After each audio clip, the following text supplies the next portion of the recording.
খোলো গো মা। এমনি একবার নয়, দুইবার নয়, বারবার যখন ডাকতেছে, এমনি বাইজিদ বোস্তামের মা ডাক দেয়া বলে, আমার বাইজিদ আলেম হওয়ার আগে আমার বাড়িতে আসার কথা না। আমার বাইজিদ তো পণ্ড করা মুখস্থ করা আমার বাড়িতে আসার কথা না। আমি তো বলে আসছি আমার বাইজিদ যখন নাকি আলেম হবে তখন সে বাড়িতে আসবে। বাইজিদ বারবার বলতেছে না আমি তোমার সন্তান বাইজিদ।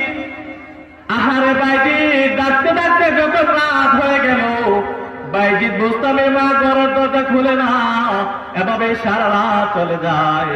বাইজিদ বোস্তামের মা ঘরের দরজাই খুলে নাই। সকাল হয়ে যাওয়ার পর বাইজিদ ডাক দেয়া বলে, গো মা এত রাত করলা, আমি বাইজিদ ঘোষণা দেই আলিম হওয়ার আগ পর্যন্ত আমি আর বাড়িতে আসবো না।